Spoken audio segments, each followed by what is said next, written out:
अस्सलाम वालेकुम नाज़रीन, आप देख रहे हैं programme face to face with Ayesha Bakhsh और मैं हूं आपके साथ उस्मान ओमान।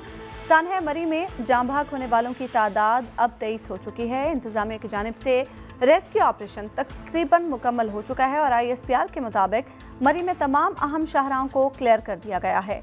अब राब्ता सड़कों पर तवज्जो दी जा रही है। बर्फबारी में फंसे सयाहों को रावलपिंडी और इस्लामाबाद मुंतकिल किया जा रहा है। दूसरी जानिब सानहा मरी के हवाले से इब्तदाई रिपोर्ट पंजाब हुकूमत को पेश कर दी गई है, जिसके मुताबिक मरी और गिरदोनवाह में सड़कों की गुज़श्ता 2 बरस से तफसीली मरम्मत नहीं की गई थी। इसी बायस गढ़ों में पड़ने वाली बर्फ सख्त हो गई और ट्रैफिक की रवानी में रुकावट पैदा हुई। लेकिन सवाल कुछ और भी हैं। सानहे से 2 रोज़ कबल वफाकी वज़ीर इत्तलात ट्वीट करते हैं कि मरी में 1 लाख के करीब गाड़ियां दाखिल हो गई हैं, जो कि मुआशी खुशहाली की निशानदही करता है। जबकि मरी से रुकने कामी असम्बली सदाकत अली अब्बासी ये कहते हैं कि उन्हें तो पता ही नहीं चला कि इतनी बड़ी तादाद में गाड़ियां मरी में दाखिल हो गई। ऐसी सूरत हाल में अगर अपोजिशन कुछ कहे तो हुकूमती तर्जुमान इसे पॉइंट स्कोरिंग करार देते हैं। आज के मौजूद पैनल से हम ये जानने की कोशिश करेंगे कि सानहे का जिम्मेदार कौन है और इस मामले पर पॉइंट स्कोरिंग कौन कर रहा है। दूसरी तरफ सियासी गहमा गहमी का मौसम भी अपने जोबन पर है। इत्तलात के मुताबिक कल शहबाज शरीफ और बिलावल भुट्टो की मुलाकात मुतवक्के है। पीपल्स पार्टी की जानिब से 27 फरवरी को लॉन्ग मार्च के ऐलान के बाद ये राब्ता इंतहाई अहम तस्वुर किया जा रहा है, क्योंकि PDM का लॉन्ग मार्च 23 मार्च को होने जा रहा है और नून लीग के कुछ रहनुमाओं की यह ख्वाहिश है कि ये दोनों लॉन्ग मार्च एक ही वक्त में हो। सवाल ये है कि आखिर पीपल्स पार्टी PDM से अलहदा और पहले लॉन्ग मार्च करके क्या हासिल करना चाहती है। इसके अलावा लाहौर में जहांगीर तरीन की मुस्लिम लीग नून के रहनुमा ख्वाजा साद रफ़ीक की बेटी की शादी में शिरकत के मौके पर की गई गुफ्तगू भी बहुत मानी खेज है, जिसके बाद सवाल ये हो रहा है कि अगले इलेक्शन से पहले जहांगीर तरीन का जहाज़ आखिर किस जानिब परवाज़ भरेगा। अपने मेहमानों का तारुफ मैं आपसे करवा दूँ। मेरे साथ स्टूडियोज़ में मौजूद हैं सीनियर तज्ज़ियाकार सलमान आबिद साहब, ब्रिगेडियर रिटायर्ड हारिस नवाज साहब भी हमारे साथ प्रोग्राम में मौजूद हैं, सीनियर तज्ज़ियाकार हैं, जबकि लंदन से सीनियर सहाफ़ी अनवर लोधी साहब भी हमारे साथ प्रोग्राम में मौजूद हैं और इसके साथ साथ हमारे नुमाइंदे इदरीस अब्बासी भी प्रोग्राम में आज हमारे साथ स्पेशली मौजूद हैं। इदरीस चूँकि मुसलसल 2 दिन से मरी में मौजूद थे, वहाँ पर तमाम सूरत हाल भी देख रहे थे, तो उनसे हम जान लेते हैं कि अभी करंट सिचुएशन वहाँ पर क्या है। इदरीस बताइएगा, आप 2 दिन से मरी में मौजूद थे, आपने तमाम तर कवरेज भी की, तमाम तर सिचुएशन भी देखी, आपने ग्राउंड रियलिटीज़ का भी आपको पता है। अभी क्या सिचुएशन है? क्या तमाम गाड़ियों को वहाँ से निकाल दिया गया है? रेस्क्यू ऑपरेशन मुकम्मल तकरीबन कह रहे हैं कि हो गया है, क्या मुकम्मल तौर पर हो चुका है रेस्क्यू ऑपरेशन?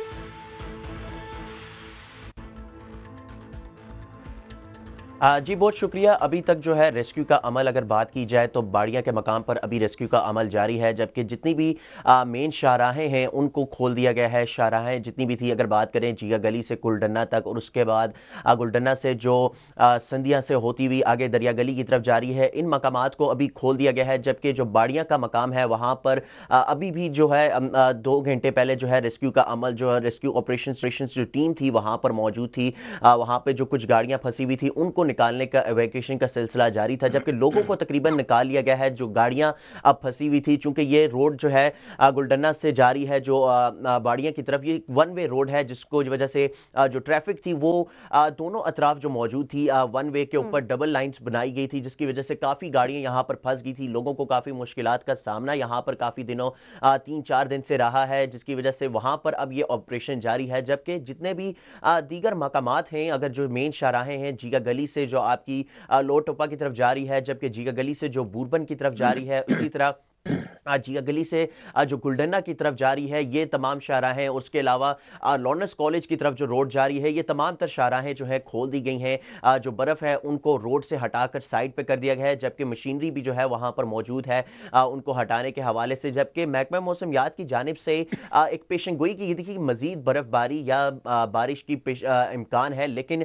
गुज़िश्ता रात भी जो है पेशनगोई की गई थी, लेकिन बारिश या बर्फबारी नहीं हुई। इसी हवाले से आज जो मौसम था वो काफी सुहाना मौसम रहा है, धूप निकलती रही है, और लेकिन चूंकि जो रोडें थी वहां पे फिसलन के बायस जो लोगों को जो है गाड़ियां बड़ी एहतियात से चलाने के लिए इदरीस हमें ये भी बताइएगा कि इस बात में, अगर बात की जाए, इदरीस हमें ये भी बताइएगा इस बात में कितनी सदाकत है कि जो ये कहा जा रहा है कि तमाम तर जो रेस्क्यू ऑपरेशन है वो पाक फौज और रेंजर्स ने मुकम्मल किया, जो बाकी इदारे थे, जो इंतजामिया थी उसने कुछ नहीं किया, उसकी जानिब से कोई ख़ास एफर्ट नहीं की गई इस हवाले से?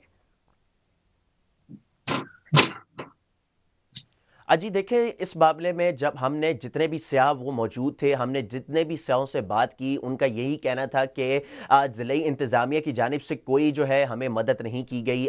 जितनी भी पाक फ़ौज रेंजर्स के जो पाक फ़ौज के ख़ासतौर पर जितने जवान जब आए, उन्होंने हमें एवैक्यूएट किया। जब हमारी एक स्याह से बात हुई और उनका ये कहना था कि जब हम यहाँ पर फंसे हुए थे, हमने 15 पे कॉल की, उन्होंने हमारा मसला सुनते साथ फ़ोन को बंद कर दिया था। उसके बाद कोई ज़िले इंतज़ामिया का बंदा नहीं आया। हमने अपनी गाड़ी जो है कुलडन्ना के मकाम पर, जो बीच में जिया गली से कुलडन्ना अब जो चौक है उसके मकाम के बीच में हम फंसे हुए थे। हम जब वहां पर गए, वहां पे जिले इंतजामिया के बंदे मौजूद थे, लेकिन हमारी मदद के लिए कोई नहीं आया। इसी तरह मुतअद्दिद कई सियाह जो थे वो यही शिकायत करते हुए दिखाई दिए कि जिले इंतजामिया का कोई बंदा जो है हमें इवैक्यूएट करने के लिए नहीं आया, जब तक पाक फौज जो है सामने फ्रंट लाइन पर नहीं आए। जब पाक फौज ने फ्रंट लाइन पर आके इकदाम उठाना शुरू किए, इंतजामी कार्रवाइयों को आगे लिया, उन्होंने लोगों को जो है बाहर निकालना शुरू किया, तब जाके जिले इंतजामिया भी इदरीस ये भी बताइएगा कि सयाहों ने ये भी शिकायत की कि मकामी जो लोग थे वहां के, उन्होंने कोई ताउन नहीं किया, एक्सपेंसिव चीज़ें बेची दुकानदारों ने सयाहों को,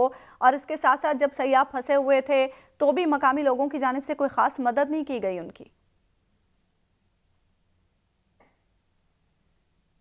जी बिल्कुल, देखें कुछ निजी रेस्टोरेंट्स की जानिब से फ्री खाना और जो फ्री रिहाइश दी गई थी, लेकिन ऐसे रेस्टोरेंट्स भी थे जहां पर 25 से 30 हज़ार रुपया जो है पर नाइट जो है लोगों से चार्ज किया गया। जो होटल जिनके 3 से 4 या 5 हज़ार तक पर नाइट के चार्जेस थे, उन्हीं रूम्स के 25 से 30 हज़ार जो है चार्जेस लिए गए, और लोगों को जो है जो पहले से ही मुश्किलात में थे, उनकी मुश्किलात में मजीद जो है इजाफा भी किया गया।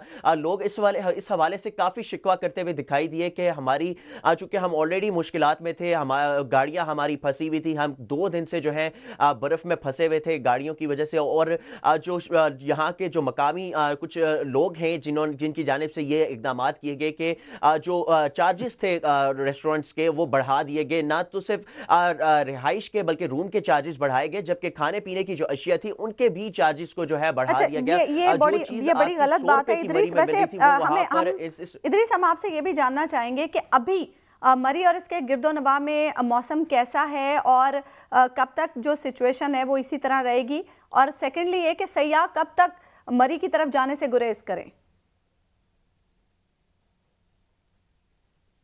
जी बिल्कुल, देखें अभी चूंकि जो मरी की जाने वाले जितने भी दाखिली रास्ते हैं उनको मुकम्मल तौर पर जो है सील किया हुआ है, किसी को भी अंदर जाने की इजाज़त नहीं दी जा रही, जबकि सिर्फ जो लोकल अफराद हैं उनको भी आइडेंटिफिकेशन के बाद जो है इंतज़ामिया की जानिब से वहाँ पर मरी की तरफ जाने दिया जा रहा है। जबकि अगर बात करें तो मरी में चूंकि अभी भी चूंकि रोड से तो बर्फ़ हटा दी गई है, लेकिन फिसलन है, कोरा जो है वो जम जाता है, जिसकी वजह से काफ़ी मुश्किलात का सामना भी है। और अगर बात करें तो इंतज़ामी कार्रवाइयों की वजह से अभी चूंकि अभी मौसम जो है वो कुछ अभी बेहतर है, बारिश या बर्फबारी की अभी कोई महकमा मौसमियात की जानिब से पेशन गोई तो नहीं की गई, लेकिन मौसम अभी काफी खुशगवार है। यहाँ मरी की बात करें और गिरदोनवा में, लेकिन रास्ते बंद है। ठीक है इदरीस, आप साथ ही अपने मेहमानों की जानिब हम चलते हैं और अपने मेहमानों से बात करते हैं। सलमान आबिद साहब, आप क्या समझते हैं, आपके नजदीक इस सानहे का जिम्मेदार कौन है?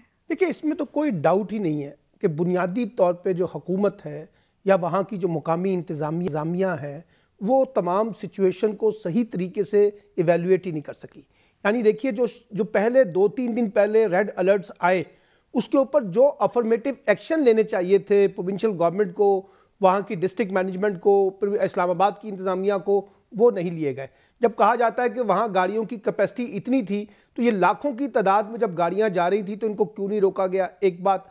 और दूसरे नंबर पे अब जो बुनियादी नौयत का सवाल है वो ये है कि क्या ये तमाम चीज़ों को इन्वेस्टिगेट किया जा सकेगा या नहीं।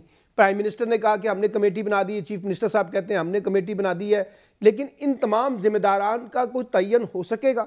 यानी कौन लोग हैं इंतज़ामिया में जिन्होंने इन तमाम मामलात में अपनी कमज़ोरी दिखाई, या इसमें उन्होंने जिसे कहते हैं ना कॉन्शियसली या अनकॉन्शियसली एक गैर जिम्मेदारी का मुजाहरा किया, और कौन वो लोग हैं जिन्होंने लोगों की मजबूरियों से वहां पर फायदा उठाया। यानी उन होटल को तो आइडेंटिफाई किया जा सकता है ना, जो उनसे 30,000, 40,000, 50,000 रुपए मांग रहे थे, उनको तो कम से कम आप जवाबदेह बनाए। फिर इंतजामिया में जिन लोगों की जिम्मेदारी थी, अगर उन्होंने अपनी जिम्मेदारी पूरी नहीं की तो उनको तो जवाबदेह बनाया जाए। इसलिए मैं ये समझता हूं कि बुनियादी जिम्मेदारी तो देखिए हुकूमतें, इस वक्त की जो भी हुकूमत है उसी की बनती है ना, उसको ये इन्वेस्टिगेट करें कि ये क्यों वाकया पेश आया है। अच्छा, अब ये कहना कि लोगों के ऊपर जब हम डालते हैं, मान लेते हैं कि लोगों को नहीं आना चाहिए था, रेड अलर्ट जारी हो रहा था, लेकिन लोग जब एंटर हो रहे थे तो उनको तो रोकने की जिम्मेदारी किसकी थी? वो तो इंतजामिया की थी ना, हुकूमत की थी ना। तो वो जब आपको पता चला कि एक सिचुएशन रेड अलर्ट के अंदर आ चुकी है, मौसम खराब हो सकता है, तूफान वहां पे आ सकता है, बर्फबारी वहां पे बहुत खौफनाक तरीके से हुई है अपनी तारीख की, तो हमने वहां जहां पर हमें एक अफर्मेटिव एक्शन के तहत लोगों को रोकना चाहिए था, अनफॉर्चुनेटली हमने नहीं रोका, क्योंकि हमें अंदाजा ही नहीं हो सका। और एक देखिए, मैं बताऊं पाकिस्तान का एक प्रॉब्लम क्या है, पाकिस्तान के अंदर जो भी गवर्नेंस होगी, जो भी हुकूमत होगी, आज की हुकूमत है, कल की हुकूमतें थी, हम हमेशा से अफर्मेटिव एक्शन जो है ना, एक रिएक्शनरी अप्रोच के तहत लेते हैं। अब आप देखिए, एक वाकया हुआ तो साथ ही इंतजामिया आ गई, साथ ही ये फौज आ गई, रेंजर्स के लोग आ गए, रेस्क्यू करने के लिए आ गए। सवाल यह है कि जब ये सिचुएशन होने से पहले आपकी तमाम इमदादी टीमें कहां थी, आपके तमाम इदारे कहां थे, आपकी हुकूमत कहां थी, आपकी गवर्नेंस कहां थी, उन लोगों को कैसे अकाउंटेबल बनाया जाए। अब आप देखिए, तजादात पर मबनी बयानात आ रहे हैं, एक वजीर कुछ कहता है, दूसरा वजीर कुछ कहता है, एक जिम्मेदार कुछ कहता है, दूसरा जिम्मेदार कुछ कहता है।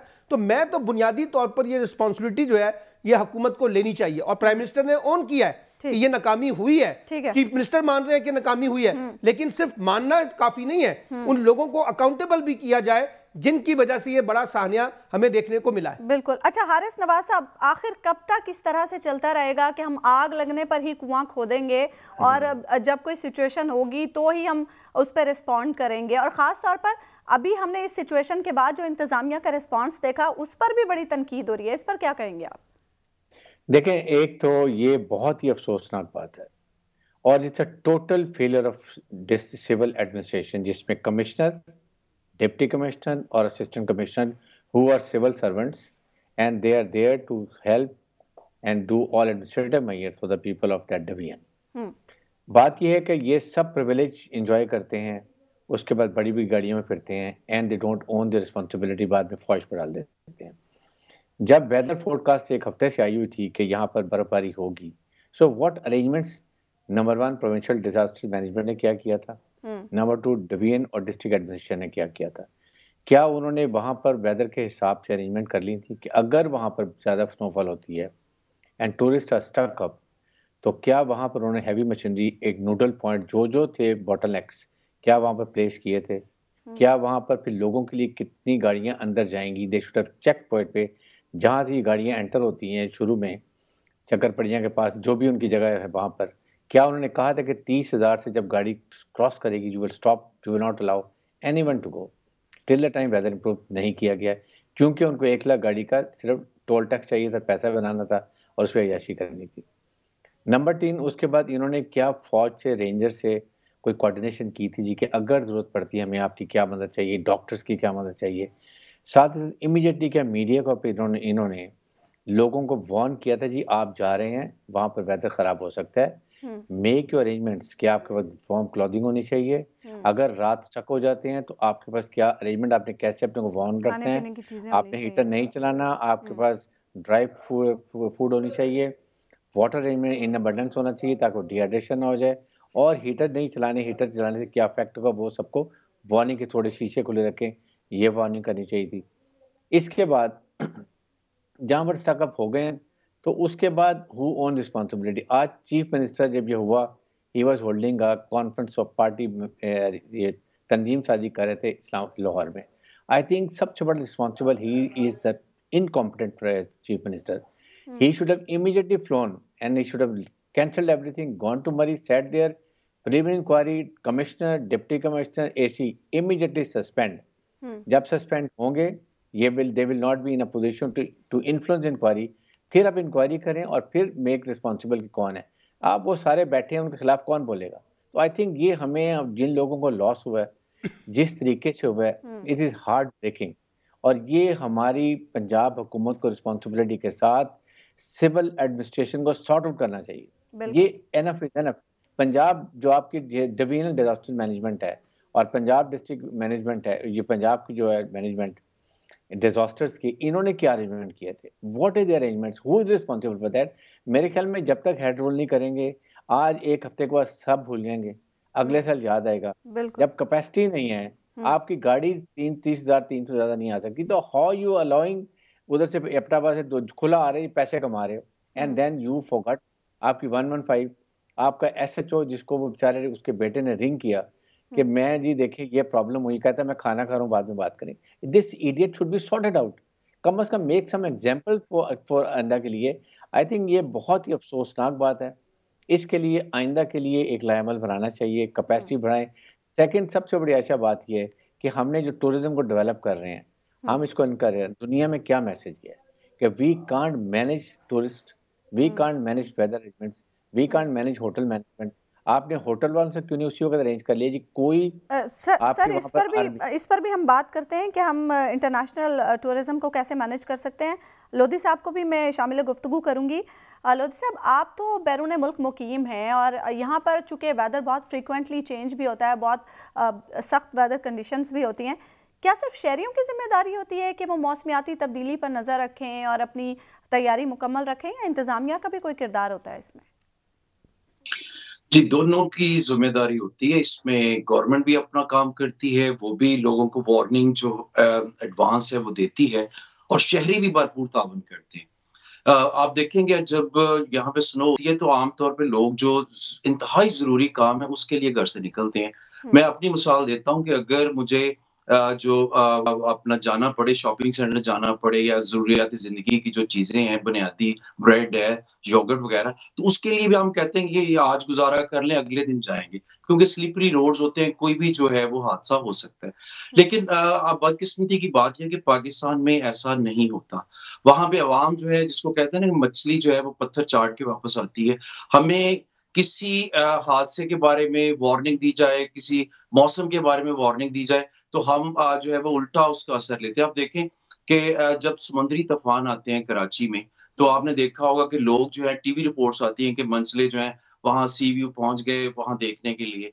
और इसी तरह से जो है कोविड के दिनों में आपने देखे कि पाकिस्तान की जो गवर्नमेंट है, वाज़ेह हिदायत दी लोगों को कि आपने मास्क पहने, आपने जो बाज़ारों में ज़रूरत के अलावा नहीं जाना। लेकिन आपने देखा कि कितना एसओपीज़ पे हमने जो है वो अमल किया, हमारी अवाम ने कितना अमल किया।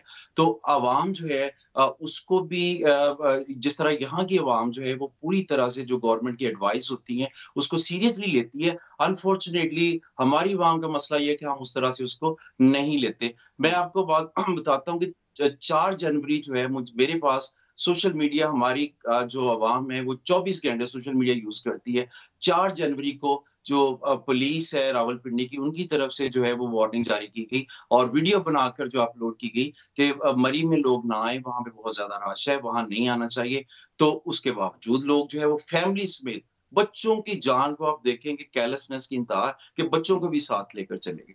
इसी तरह से सोशल मीडिया पे मैंने खुद देखा है, बच्चों की वीडियोस थी वो मरी से बना के अपलोड कर रहे हैं और सोशल मीडिया पे वायरल थी कि यहाँ पे ना आए। आप 4 जनवरी की बात कर रहे हैं, 5 जनवरी को फवाद चौधरी साहब खुशहाली का क्रेडिट ले रहे हैं, खुशी से ट्वीट कर रहे हैं कि 1 लाख गाड़ियां मरी में दाखिल हो गई हैं, लोगों की ये खुशहाली की अलामत है। तो इस पर क्या रिस्पॉन्ड करेंगे आप? नहीं, देखिए ये बदकिस्मती की बात है कि गवर्नमेंट हो या ऑपोजिशन हो, उनके पास कोई अपॉर्चुनिटी हो वो पॉइंट स्कोरिंग के लिए करेंगे। तो फवाद चौधरी साहब ने जो बयान दिया है वो अपनी इकोनॉमी को जो है वो बेहतर दिखाने के लिए उन्होंने कह दिया, बस वैसे ही बयान दाग दिया कि ये देखें ये सारा कुछ है। लेकिन फवाद चौधरी साहब ने ये नहीं देखा कि वहाँ पे जो एडमिनिस्ट्रेशन है उसने क्या इंतजाम किए हुए हैं, क्या उनके साथ उनकी आपस में कोऑर्डिनेशन है। जिस तरह से नेशनल डिजास्टर मैनेजमेंट अथॉरिटी जो है वो क्या कर रही है, उनकी लोकल जो मैनेजमेंट है, डिस्ट्रिक्ट मैनेजमेंट ग्रुप है, उनके साथ कितनी कोऑर्डिनेशन है। जिस तरह ब्रिगेडियर साहब ने कहा कि ये एक एडमिनिस्ट्रेशन का भी फेलियर था। लेकिन साथ ही मैं ये कहूंगा कि अवाम को आप इसे बरियजुमा करार नहीं दे सकते। लेकिन लोधी साहब, एक पॉइंट, इतने सेंसिटिव मौके पर जब 22-23 लोग मर गए हों और उनके ख़ानदान वाले इतनी गमज़दा कैफियत में हों, क्या वज़ीर आज़म को तमाम तर जिम्मेदारी, चलें तमाम तर जिम्मेदारी तो हम नहीं कहते, उन्होंने इंतज़ामिया की गफलत का भी एतराफ़ किया, क्या वज़ीर आज़म को इस तरह की बात करनी चाहिए थी कि उन्हें जिम्मेदारी सयाहों पर डाल देनी चाहिए थी, या और भी जो हमारे मिनिस्टर्स हजरात जो हैं वो कह रहे हैं कि सयाहों को भी ख्याल रखना चाहिए था, इस मौके पर उन्हें मुरद इल्ज़ाम ठहराना क्या सही था? अगर तो आप वज़ीर आज़म साहब का ट्वीट की तरफ रिफर कर रही हैं तो वो मैंने भी देखा, उसमें एक्सक्लूसिवली तो उन्होंने नहीं कहा कि जो हमारी अवाम है वो उसकी ज़िम्मेदार है। उन्होंने दोनों तरफ से कहा कि वार्निंग के बावजूद जो है वो अवाम वहाँ पे गए। मैं समझता कि थोड़ा-सा इंसेंसिटिव था। अगर वज़ीर आज़म साहब ना कहते तो ज़्यादा बेहतर होता। ठीक है, ठीक है। अच्छा सलमान साहब, अभी हारिस नवाज साहब ने भी पॉइंट आउट किया कि हमें वहाँ पर इंतज़ामात पूरे रखने चाहिए। कल भी जब हम अपने नुमाइंदों से बात कर रहे थे, हैवी मशीनरी है ही नहीं वहाँ पे, इस तरह की हैवी मशीनरी जो कि इस तरह की बर्फ़ को हटाने के लिए इस्तेमाल होती है। हमें कितनी ज़रूरत है कि हम इस तरह के अरेंजमेंट्स अपने इन इलाकों में करें, क्योंकि अगर हम टूरिज़्म की, इंटरनेशनल टूरिज़्म की बात करें तो फिर हमें इस तरह के अरेंजमेंट्स भी तो करने पड़ेंगे। देखिए, जो ब्रिगेडियर हारिस नवाज साहब ने बात की है, आप ज़रा पहले ये भी इतराफ़ करें कि जहाँ भी पूरे पाकिस्तान में कोई सानिया होता है तो हमारे पास रेस्क्यू करने के लिए जो बुनियादी इंतज़ामात होने चाहिए वो नहीं होते। अब आप देखिए, मुख्तलिफ इमारतों के अंदर जब आग लगती है तो हमें पता चलता है कि फायर ब्रिगेड वालों के पास वो चीज़ें नहीं है। आग हमें पता चलता है फलां जगह पे मलबा गिर गया तो फलां हमारे पास वो जदीद मशीनरी नहीं है। इसी तरीके से जब सानिया मरी हुआ तो उसमें भी हमने ये चीज़ें देखी हैं। उसकी एक वजह है, हमारी हुकूमतों ने बुनियादी तौर पर ना तो गवर्नेंस को अपनी एक प्रायोरिटी का इशू बनाया कि किस तरीके से हमने अपने गवर्नेंस के निज़ाम को दुरुस्त करना है। एक बात, दुनिया भर में गवर्नेंस को इंप्रूव करने के लिए एक स्ट्रॉन्ग किस्म का लोकल गवर्नमेंट सिस्टम आता है जो डिस्ट्रिक्ट के निज़ाम को मजबूत बनाता है, मुस्तहकम करता है और उसके अंदर वो बाकायदा इंस्टीट्यूशन बिल्डिंग करता है। अब आप देखिए, हमारे पास लोकल गवर्नमेंट का सिस्टम कोई नहीं है। फिर आपने अभी ब्यूरोक्रेसी की बात हुई है, हमारा ब्यूरोक्रेटिक स्ट्रक्चर जो है वो इतना जिसे कहते हैं रवायती अंदाज में चल रहा है कि जो आज के जदीद तकाजे हैं उसके मुताबिक हम है ही नहीं। अभी बिल्कुल ठीक कहा कि एनडीएम में, पीडीएम में, डीडीएम में और उसके बाद आपकी सिविल एडमिनिस्ट्रेशन, आपकी पॉलिटिकल एडमिनिस्ट्रेशन, कहीं तो कोई आपको कोऑर्डिनेशन का सिस्टम नजर आना चाहिए ना। हम इन्वेस्टमेंट करते हैं बड़े बड़े मेगा प्रोजेक्ट्स के ऊपर, ब्रिजेस बना लिए हमने, अंडर पासेस बना लिए, ऑरेंज ट्रेन बना ली, मेट्रो ले आए, हर चीज ले आए, लेकिन जो उन चीजों को रेस्क्यू करने के लिए बुनियादी इन्वेस्टमेंट हमें करनी चाहिए उन इदारों के ऊपर भी और उस मशीनरी के ऊपर भी, उसके ऊपर हमारी कोई तवज्जो नहीं है। इसलिए कि हम तो कहिए हुकूमत हो या अपोजिशन हो, एक ब्लेम गेम की पॉलिटिक्स है ना। इस वक्त भी जो कुछ हो रहा है सानिया मरी के तनाजुर में, हुकूमत उसको एक और तरीके से जस्टिफाई कर रही है, अपोजिशन उसके साथ एक और तरीके से खेल रही है, और ये हर मौके पे होता है। अब इसमें मसला ये है कि एक जिम्मेदार किस्म का रोल कहां निकल के आता है। अब देखिए, मैंने जैसे इन्होंने कहा, ये बाकी आप देखिए एक हफ्ते के बाद ये इशू आपको नजर नहीं आएगा, कोई नए इश्यूज निकल आएंगे। फिर वो जो जिस पे असल इन्वेस्टमेंट करनी चाहिए थी कि आप अपने इदारों को मजबूत करें, आप अपने लिए जदीद तकाजे जो है उसकी मशीनरी के कॉन्टेक्स्ट में लेके आए, उस पर इन्वेस्टमेंट करें, लेकिन हम वो इन्वेस्टमेंट नहीं करेंगे क्योंकि अगला साल सारा का सारा इलेक्शन ईयर है। आप देखिएगा ये एक दूसरे को जिंदाबाद मुर्दाबाद कहते रहेंगे। अभी प्राइम मिनिस्टर साहब इस्तीफा दे दें, चीफ मिनिस्टर साहब इस्तीफा दे दें, वो कह रहे हैं अपोजिशन पे डाल दें, वो हुकूमत पे डालें। मुझे लगता है कि जिस किस्म की सीरियसनेस चाहिए पाकिस्तान की पॉलिटिकल लीडरशिप के अंदर, वो हमें गवर्नेंस के जो इस वक्त के क्राइसिस है उसको डील करने में हमें नजर नहीं आ रही। यही वजह है कि लोग जहां हुकूमत को क्रिटिसाइज कर रहे हैं वहीं अपोजिशन को भी क्रिटिसाइज करते हैं, क्योंकि हमें दोनों का रोल जो है वो नजर नहीं आ रहा जो होना चाहिए। इसलिए मैं ये समझता हूं कि आज भी पाकिस्तान का सीरियस क्राइसिस गवर्नेंस का कॉन्टेक्स्ट है। और मैं फिर एक बार ये कहना चाहता हूं कि दुनिया भर ने तजर्बा करके देख लिया है, अगर आप एक स्ट्रॉन्ग किस्म का लोकल गवर्नमेंट सिस्टम नहीं लाएंगे, आप इस तरह के डिस्ट्रिक्ट लेवल के ऊपर जो सानियात होते हैं उनको डील नहीं कर सकेंगे। ठीक है, इस पर हम मजीद भी बात करते हैं। नाज़रीन, वक्त हुआ है एक छोटी सी का।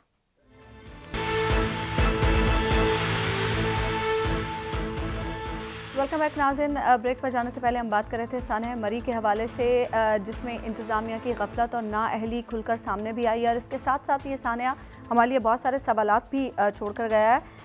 हारिस नवाज साहब, बहुत से अहम पहलुओं की निशानदेही हुई है इस सानहे की वजह से। बहुत सारी ऐसी चीज़ें जिन्हें अवॉइड किया जा सकता था लेकिन हम नहीं कर सके।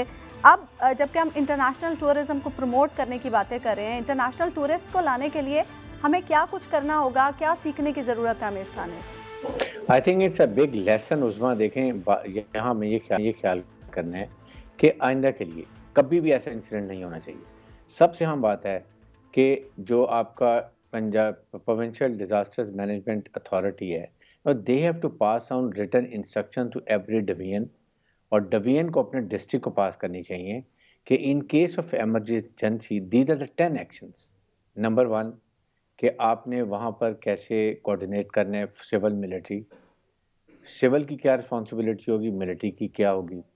इन केस तो रात को इस तरह की इमरजेंसी होती है, क्या इन्होंने कोई भी ऐसी चीज़, इतने मिलिट्री के रेस्ट हाउसेज वहाँ पर हैं, इतने बड़े बड़े उनके कंपाउंड्स हैं, इतनी वहाँ पर मेडिकल फैसिलिटी है, क्या उनसे इन्होंने कोऑर्डिनेट किया था कि अगर हो जाएगी तो हमें कम से कम 10,000 गाड़ी या 10,000 लोग अपने आप को अकोमोडेशन के लिए देने हैं, please make arrangement. Army would have done ट्रेमेंडस job, I know, I have served and as a brigade commander I will take on responsibility। Sir Lawrence college मरी में भी काफी जगह होती है और इन दिनों में तो वो खाली होता है, बिल्कुल खाली भी होता है, और वहाँ का principal is an excellent person, I know brigadier Mujahid Alam, he is such a great man. वो पूरी फैसिलिटीज, लेकिन किसी ने इंस्ट्रक्शन में ये लिखना चाहिए, और फिर जब कहते हैं जी now army is called, army से पहले सिविल से पहले ही पीस टाइम में कोऑर्डिनेशन कर लेती है कि हमने क्या क्या रिस्पॉन्सिबिलिटी देनी है, कैसे इवैक्यूएशन करनी है, कैसे रूट खोलनी है, कैसे हैवी मशीनरी कहाँ चौक पॉइंट पे करनी है, कितनी गाड़ियां अलाउ करनी है, कितनी चेक पोस्ट पे रोक देनी है। ये चीजें किसी ने भी नहीं की है। Medical facilities, I mean who is responsible for those 23 people who have died, और those the suffering which are people are Pakistanis, they have suffered. कोई आपके सीएम बड़े मदद से आके इंक्वायरी कमेटी बना दी, there is no inquiry committee. It is very obvious कि civil administration failure and disaster management की गलती है। So make people accountable and make people responsible, और फिर उनको जब आप पनिश करते हैं या किसी को सजा देते हैं, it acts as a deterrent. Why army is functioning so meticulously, हमारा counting system is too good.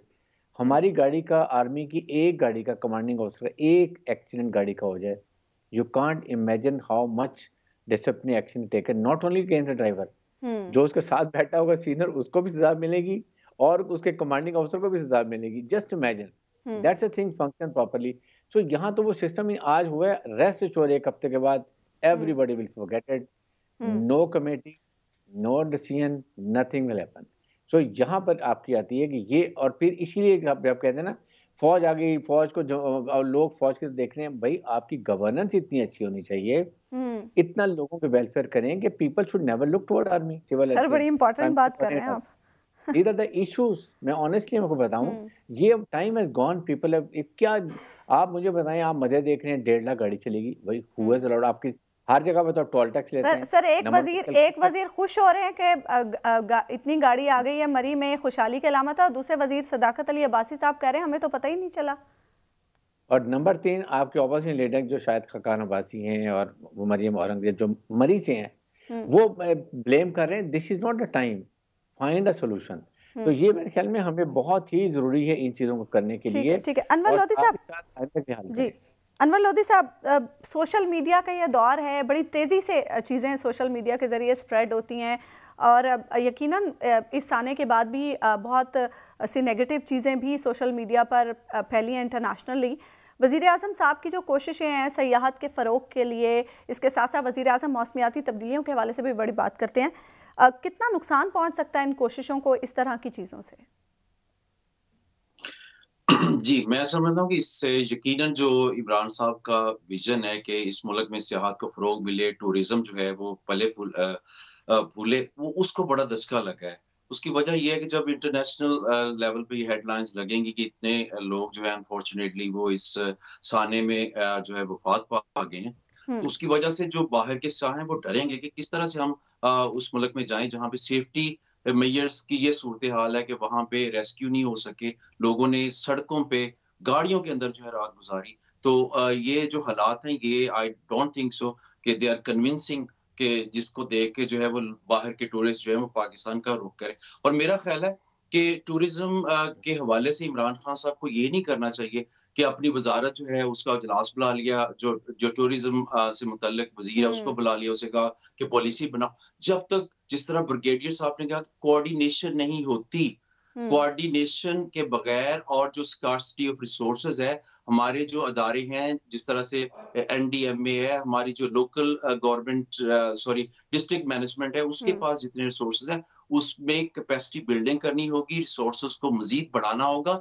और कोऑर्डिनेशन होगी। ये होलिस्टिक अप्रोच लेनी होगी। ये नहीं होगा कि वजीर जो है वो खुद ही पॉलिसी बनाए, जो है जब तक वो एनडीएमए को अपने साथ नहीं लेता, डिस्ट्रिक्ट मैनेजमेंट जो है उसको अपने साथ नहीं लेता, और जो स्पॉट्स हैं टूरिज्म के उनमें वाकया जो वहां पे जो बिजनेसमैन तबका है, होटल मालिकान है, दुकानदार है, सबके साथ मिलकर ऐसी पॉलिसी नहीं बनाई जाती जिसमें सिक्योरिटी जो है, सिक्योरिटी जहां पे नहीं होती वहां पे कभी कोई टूरिस्ट नहीं जाता, ये बात याद रखें। तो मेरा ख्याल है कि गवर्नमेंट को जो है वो अकेले इस्लामाबाद में बैठकर पॉलिसी बनाने की बजाय जो है वो ऑन द ग्राउंड फैक्ट्स को देख के जो है, और जो हमारे टूरिस्ट हैं, अनफॉर्चुनेटली एक सूरत हाल ये भी है कि हमारा जो अवाम है उनको इस तरह की आगाही नहीं है कि जब टूरिज्म के लिए जाते हैं तो पहले होटल बुकिंग करनी होती है, वहाँ के हालात का जायजा लेना होता है, वहाँ मौसम क्या है, वहाँ क्लोथिंग किस किस्म की होती है। यूरोप और जो वेस्टर्न कंट्रीज हैं वहां तो बड़ा बाखबर सिया होता है, वो हर चीज की इंफॉर्मेशन लेता है। अभी आपके रिपोर्टर बता रहे थे हमारी कैपेसिटी बिल्डिंग देखें इस हमारे मुल्क में अदारों की, कि आपके रिपोर्टर ने कहा कि जो महकमा मौसम में आता है उसने पेशेन गोई की कि वहां पे रात बर्फबारी होगी और बारिश होगी, वहां तो कुछ भी नहीं हुआ, धूप निकली। तो ये हालात है, और मेरा ख्याल है कि महकमा मौसमियात जो है उसको भी अपग्रेड करने की जरूरत है। बिल्कुल सही बात है, बिल्कुल सही बात है। और हमें अगर लोगों को भी हमने एजुकेट करना है तो ये भी तो इंतज़ामिया और हुकूमत की जिम्मेदारी है कि लोगों को इस हवाले से एजुकेट भी करें। सियासी मंजरनामे की अगर हम बात करें तो कल शहबाज शरीफ साहब और बिलावल भुट्टो साहब की अहम मुलाकात का इम्कान है। देखना है कि इस मुलाकात में क्या कुछ हो सकता है। सलमान साहब, आप क्या समझते हैं, अगर ये मुलाकात होती है तो कितनी इम्पॉर्टेंट होगी, ख़ास तौर पर जो लॉन्ग मार्च बिलावल भुट्टो जरदारी साहब ने ऐलान किया 27 फरवरी को, और फिर पीडीएम में नून लीग जो करने जा रही है 23 मार्च से, उसके हवाले से कुछ हो सकता है? क्योंकि नून लीग के कुछ रहनुमाओं की ये ख्वाहिश है कि पीपल्स पार्टी और पीडीएम मिलकर लॉन्ग मार्च करें। देखिए ना, पहली बात तो ये है कि ये नून लीग और जेयूआई थे जिन्होंने पीपल्स पार्टी को और एएनपी को पीडीएम से निकाला था। अब कोई इम्कान मुझे कम से कम नज़र नहीं आता कि पीडीएम के अंदर पीपल्स पार्टी की कोई वापसी हो सके। अब आप देखिए, जो सोलो फ्लाइट बिलावल भुट्टो साहब ने ली है, यानी 23 मार्च का तो ऐलान पहले से हो गया था ना, अब उसके साथ कोऑर्डिनेट करने की बजाय अगर उन्होंने अपनी डेट फरवरी की दे दी है तो इसका मतलब यह है कि वो पीडीएम से पहले एक सोलो फ्लाइट को करने की ख्वाहिश रखते हैं। अब देखिए, मैं आपको बताऊं, ये लॉन्ग मार्च चाहे पीपल्स पार्टी करे, चाहे ये पीएमएलएन और जेयूआई मिलकर कर लें, अब इस लॉन्ग मार्च से निकलना नुकलना तो कुछ नहीं है। सिर्फ हुकूमत पे एक दबाव बढ़ाया जा सकता है, वो बढ़ाने का उनका पूरा राइट है। लेकिन मेरे नज़दीक ये सारी तैयारियां जो है ना, इलेक्शन 2023 के कॉन्टेक्स्ट में हो रही हैं, और 2023 के अंदर एक नई सफबंदी जो है, पॉलिटिकल पार्टियां जिसमें अपोजिशन भी है, हुकूमत भी है, उनके अलाई भी हैं, वो अपनी रीअरेंजमेंट कर रहे हैं। ये जो कल मुलाकात होगी बिलावल भुट्टो साहब की या शहबाज शरीफ की जो मुतवक्का मुलाकात है, इससे भी कोई बड़ा नतीजा नहीं निकलने वाला। ना पीपल्स पार्टी ने उस 23 मार्च की तरफ जाना है और ना इन्होंने उसकी तरफ आना है, तो एक फासला रहेगा। अलबत्ता ये एक कोशिश जरूर हो रही है बिलावल भुट्टो साहब की और शहबाज शरीफ साहब की कि हम पार्लियामेंट के अंदर दबाव डालें। अब उसमें कहा जा रहा था कि हम तहरीके अदम तमाद लेके आएंगे, स्पीकर के खिलाफ लाएंगे, प्राइम मिनिस्टर के खिलाफ लाएंगे, लेकिन उसकी भी कोई सूरत नजर नहीं आ रही। क्योंकि आपको याद होगा कि जब ये लंदन में सरदार रियाज सादिक साहब गए थे नवाज शरीफ साहब से मुलाकात के लिए, तो वहां उन्होंने खुर्शीद शाह फार्मूला दिया था। अब खुर्शीद शाह फार्मूला क्या था? वो ये था कि जनाब आप तहरीके अदम में हमारा साथ दें, प्राइम मिनिस्टर पीपल्स पार्टी का आएगा और 3 माह के अंदर अंदर वो प्राइम मिनिस्टर जो है वो हुकूमत को ख़त्म करके एक नए इंतखाबात का माहौल पैदा करेगा। लेकिन नवाज शरीफ साहब कोई ज़हनी तौर पर तैयार नहीं हुए पीपल्स पार्टी के इस फार्मूले के ऊपर, इसलिए वो तहरीके अदम तमाद वाला मामला भी चला गया। तो मैं तो ना कोई बहुत बड़ा 23 मार्च का लॉन्ग मार्च देख रहा हूँ उस तरह से, और ना मैं ये 27 का ये जो फरवरी का लॉन्ग मार्च देख रहा हूँ। ये एक नई सफबंदी है जो 2023 के इंतखाबात के कॉन्टेक्स्ट में अपोजिशन जमातें कर रही हैं और अपने आप को एक मुतबादल क़यादत के तौर पे पेश कर रही हैं। पीपल्स पार्टी जो है वो कह रही है कि जी मुस्लिम लीग नून मुतबादल नहीं है, बल्कि हम मुतबादल हैं, और पीएमएलएन वाले ये कह रहे हैं कि नहीं नहीं हम मुतबादल हैं। और ऊपर से एक नई उड़ान जो है वो मौलाना फजलुर रहमान जो केपीके के बल्दियाती इंतखाबात के बाद कह रहे हैं कि हम मुतबादल हैं। तो यहाँ तो सारी लड़ाई जो है वो हुकूमत गिराने से ज्यादा किसी को बताने की जरूरत महसूस की जा रही है कि हम हैं असल में मुतबादल, हमारे साथ मामला तय किए जाए। आप क्या समझते हैं कौन है असल में मुतबादल? पीपल्स पार्टी है, नून लीग है, या कोई और पार्टी है? देखें उस्मा, बड़ी क्लियर मैं आपको बताऊं, दोनों पार्टी नहीं चाहती हैं कि अगले साल इलेक्शन हो। दे डोंट वांट के बैगेज जो है ना पीटीआई का वो कैरी करें। नंबर 3 कि वो उनको ये नजर आ रहा है कि हम अगर ये करेंगे तो पीटीआई विल बी सियासी शहीद। एक तो ये बात है। पीपल्स पार्टी को आप मुझे बताएं, आज इलेक्शन होते हैं तो पीएमएलएन लेट्स से इलेक्शन में दे आर ज्यादा उनके पास वोट बैंक है। पीपल्स पार्टी क्या गेन करेगी? Again they will be restricted to Sindh. उन्होंने क्या गेन किया? सो दे वांट 1-1.5 साल और उनको चाहिए। They want to go to Punjab, Punjab में जाके सेंट्रल पंजाब में लाहौर में वो कैंप करना चाहते हैं, वहाँ पर पार्टी को रीऑर्गेनाइज करना चाहते हैं, जेलों को नाराज जेलों को वापस लाना चाहते हैं। एंड दे वांट के 1-1.5 साल के बाद एक इन्वेस्टमेंट करके वहाँ पर 15 से 20 सीटें और वो जीत सके एमएनए की। सदर्न पंजाब पहले उनके पास है। पीएमएलएन जो है, देखें पीएमएलएन आज क्यों बैगेज लेगी पीटीआई का? सो ये साल इलेक्शन ईयर है, नेक्स्ट ईयर अर्ली इलेक्शन हो जाएंगे। So budget is a test for PTI के लिए कि बजट के लिए वो क्या करती है। उसके बाद पीपल्स पार्टी का एम यही है कि हम अपने आप को सिंध में रेलिवेंट तो है ही, वो पंजाब में कुछ करें, कुछ उनके पास केपीके में भी सीट्स हैं, बलूचिस्तान में भी हैं, तो वो एक बार्गेनिंग पोजीशन में आ जाएंगे कोलिशन के लिए। पीएमएलएन डिपेंड करता है कि वो उनकी पार्टी के क्या हालात हैं। अभी उनकी पार्टी में रिफ्ट है, आपके सामने मरियम नवाज ने आके बहुत बड़ी प्रेस कॉन्फ्रेंस की इमरान खान के खिलाफ कि जी ये फंडिंग का हो गया, ये हो गया, वो हो गया। फिर उसके बाद that was the PMLN vice president, और उसके बाद वो president he was not visible. अब वो पीपल्स पार्टी से मुलाकात करें। सो ये रिफ्ट इनका बड़ा सख्त आपस में चल रहा है, जिसकी वजह से पीएमएलएन को कहीं ना कहीं नुकसान होगा। So they have to sort out कि कौन इनके पार्टी का प्राइम मिनिस्टर का उम्मीदवार है, वो क्लियर करने की जरूरत है। मौलाना फजलुर रहमान को केपीके में जो सीटें मिली हैं, ही इज वेरी हैप्पी। जो पावर हंगरी से उनको पावर मिल गई है। सो वो भी पीडीएम में अब इतने इंपॉर्टेंट नहीं है, वो आराम से पीछे बैठ रहे हैं। उन्होंने कह दिया मार्च की भी ढीला था जवाब दिया है, और वो कुछ करना नहीं चाहते हैं। सो ये PDM is a dead horse. जब एक तहरीक दम तोड़ती है दोबारा वो नहीं उठती है। जो उनका नैरेटिव था वो नैरेटिव था फौज के खिलाफ, प्राइम मिनिस्टर पाकिस्तान के खिलाफ, जो दुश्मन का नैरेटिव था, लोगों ने उसको बाय नहीं किया। कोई अगर वो कहते हैं महंगाई हो गई, बुरा हाल हो गया, do they have given any solution कि जी हाँ हम आएंगे तो हम आवाम के लिए क्या करेंगे? देयर नो सोल्यूशन, ओनली नारेबाजी की जा रही है। सो इसलिए सबसे बड़ी इस वक्त पीटीआई को जो फायदा है वो है वीक फ्रेंडली ऑपोजिशन, जिसकी वजह से पीटीआई एंजॉय कर रही है डिस्पाइट देयर गवर्नेंस प्रॉब्लम, उनको फर्क नहीं पड़ा। सो अब जून का बजट पीटीआई का लिटमस टेस्ट है last. What can that give relief to the people of Pakistan, ये देखना है। अगर यहाँ पर लोगों को रिलीफ देते हैं तो दे कैंडिडेटसी फॉर नेक्स्ट ईयर 5 इयर्स, और पाकिस्तान के अवाम खुद फैसला करेंगे कि वो किसको लाना चाहते हैं। अनवर लोधी साहब, आप क्या समझते हैं, जिस तरह से हारिस नवाज साहब ने कहा कि जून का बजट जो है वो टेस्ट होगा पीटीआई का, और उसके बाद अगर वो ये टेस्ट पास कर लेते हैं तो फिर अगले 5 साल भी उन्हीं के हैं, लेकिन नून लीग और पीपल्स पार्टी क्या इतनी आसानी से गिव अप कर देंगी? नहीं, मेरा ख्याल नहीं वो करेंगी, क्योंकि उन्हें पता है कि अगर इमरान खान साहब को अगली टर्म मिल जाती है तो क्योंकि उन्होंने जो ग्राउंड वर्क है वो तो कर लिया इमरान खान साहब ने। क्योंकि अगर इमरान खान साहब को अगली टर्म मिल गई तो फिर इनका जो वापसी जो है वो बहुत मुश्किल हो सकती है। तो इसलिए इनकी कोशिश ये है कि अगले इलेक्शन में पीटीआई को हर सूरत हराया जाए। बेशक इत्तेहाद बना के जो है वो इलेक्शन लड़ा जाए, या सीट एडजस्टमेंट के साथ पीपल्स पार्टी के इलेक्शन लड़ा जाए, वो किसी सूरत इमरान खान को अगली टर्म नहीं लेने देना चाहते। उसकी वजह ये है कि इमरान खान ने जो ग्राउंड वर्क है इकोनॉमी का, उसमें आप देखें कि जो आपका तिजारती खसारा है उसको इन्होंने बहुत कम किया। आपकी जो एक्सपोर्ट है जो 20 बिलियन पे नून लीग छोड़ के गई थी वो 30 बिलियन पे आज है। रेमिटेंसेस जो हैं वो 18-19 बिलियन पे नून लीग छोड़ के गई थी, वो भी 30 को टच कर रही हैं। इसी तरह से जो तिजारती खसारा, करंट अकाउंट खसारा है, उसको भी इस गवर्नमेंट ने कम किया है। ये जो मौजूदा आपकी सारी बातें ठीक है, लेकिन जो अवाम है, अवाम तो सिर्फ वो चीज़ें देखते हैं जो उनको फैसिलिटेट करती हूँ। महंगाई इस वक्त बहुत ज़्यादा है, और बल्कि इस वक्त बहुत ज़्यादा से भी कहीं ज़्यादा ही जा चुकी है। एक आम आदमी का बजट बहुत बुरी तरह से मुतासिर है। इसके साथ साथ लोगों के और भी बहुत सारे मसले हैं जो कि ये हुकूमत हल नहीं कर पा रही है। इस पर क्या कहेंगे आप?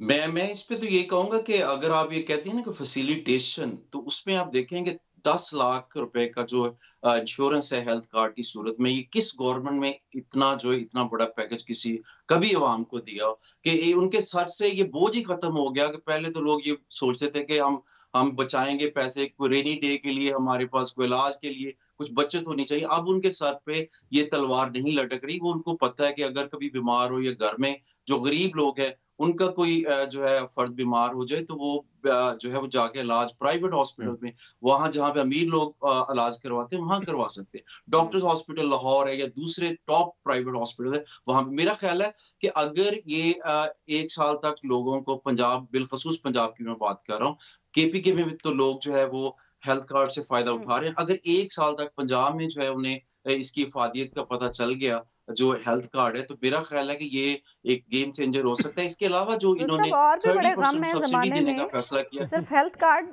से तो काम नहीं ना चलेगा, और भी तो बड़े गम है। नहीं, हेल्थ कार्ड ही, मैं दूसरा एहसास राशन प्रोग्राम कार्ड की बात भी कर रहा हूँ। 30% उसमें ये हुकूमत जो है वो उनको छूट दे रही है, सब्सिडी दे रही है कि करियाने की दुकान या स्टोर पे जाके जो है वो वहां पे वो लोग हैं जिनकी आमदनी 50,000 से कम है। हमारे यहाँ एक बहुत बड़ा तबका है जिनकी आमदनी 50,000, समझे 55,000 है, 60,000 है, वो कहाँ जाए? सॉरी, रिपीट कीजिए क्वेश्चन। आपने कहा अभी एहसास राशन प्रोग्राम की बात, वो तो उन लोगों के लिए जिनकी आमदनी 50,000 से कम है। एक बहुत बड़ा तबका सफेद पोश लोगों का वो भी है जिनकी आमदनी 50,000 से कुछ थोड़ी सी ऊपर है। वो कहाँ जाए, वो क्या करें? वो मैं आपको बताता हूँ कि अक्सरियत जो है वो उन्हीं लोगों की है जिनकी 50,000 से आमदनी कम है। आप देख लें तकरीबन 80% आबादी तकरीबन इस कैटेगरी में फॉल करती होगी। जहां तक आप कह रहे हैं कि जो सफेद पोश मिडिल क्लास तबका है, उसके लिए तो जाहिर बात है कि मैं आपको बताऊं कि सारा कुछ नॉर्मल था जब तक ये कोविड के बाद के असरात जो है वो इंटरनेशनल लेवल पे जो ऑयल की प्राइसेस बढ़ी हैं, जो कोल की प्राइसेस बढ़ी हैं, उसकी वजह से ये वक्ती तौर पे वक्त बहुत कम रह गया। एक लास्ट क्वेश्चन मैं अपने तीनों मेहमानों से पूछना चाहती हूँ और बड़ा शॉर्ट आंसर मैं चाहूंगी कि आप लोग दें। मुमकिन तौर पर सलमान साहब, जहांगीर तरीन साहब के जहाज की अगली मंजिल क्या हो सकती है? देखिए, वो जहाँ भी जाएंगे ना, पहले वो देखेंगे कि हवाओं का रुख किस तरफ है, यानी इस्टेब्लिशमेंट किस तरफ देख रही है। ऐसे नहीं वो बिला वजह की उड़ान उड़ाने की कोशिश करेंगे। मुझे जाती तौर पे लगता है कि अभी वो कहीं नहीं जा रहे पीटीआई से। वो पीटीआई के ऊपर अपना एक दबाव बढ़ाने की कोशिश कर रहे हैं ताकि अगले इंतखाबात से पहले इमरान खान के साथ उनके मामला तय हो सके, क्योंकि देखिए पीएमएलएन में भी उनको कुछ ज्यादा नहीं मिलने वाला और पीपल्स पार्टी में भी कुछ ज्यादा नहीं मिलने वाला। साहब, आप क्या समझते हैं? I think very clear, he is a PTI person. He will remain in PTI with better negotiations, with more importance. I think he will stick to PTI. That is what is future. Lodhi साहब, आपका क्या ख्याल है?